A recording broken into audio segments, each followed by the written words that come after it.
I'll be briefly running on the pathogenesis of diabetic foot within 5 minutes. So these are the usual causative factors, that is diabetic neuropathy, the biochemical aspects, the biomechanics, the hemorrheology, infections and peripheral occlusive arterial disease. One word about neuropathy. The usual chronic sensory motor peripheral neuropathy is the most common complication, and this leads on to loss of sensation, trauma, loss of proprioception, sympathetic dysfunction, and all lead on to ultimately infection and ulceration. And there will be some protrusions and prominences in the foot, that is prominent metatarsal heads, claw toes, the foot shape is altered. All these increase the plantar pressure, and majority of wounds come from continuous pressure, and even callus acts as a foreign body and increases the pressure, which exacerbates the problem. And this is just a classification. I am not going into the details of all autonomic sensory and motor neuropathy ultimately lead on to infection, ulcer, callus and abnormal pressure points. And again, the important old terminology, the painful, painless leg.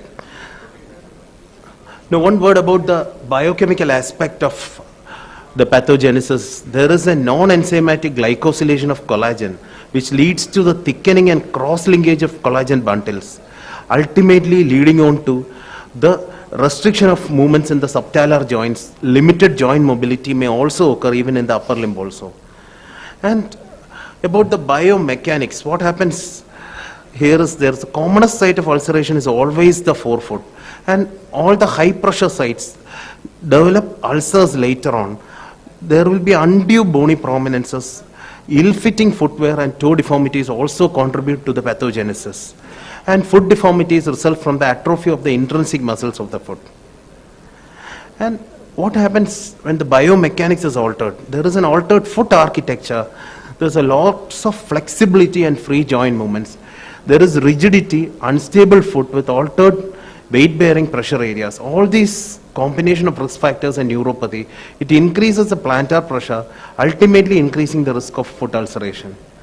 And there will be some hemorrheological alterations, both macro and microvascular, including alteration in plasma viscosity, the platelet activity, RBC aggregation, and WBC deformity. All these, along with structural changes in small and large blood vessels, lead on to the pathogenesis of diabetic foot.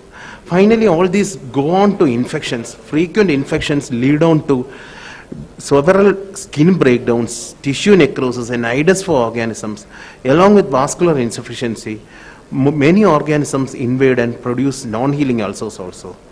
And the last but most important in the pathogenesis is always the peripheral occlusive arterial disease.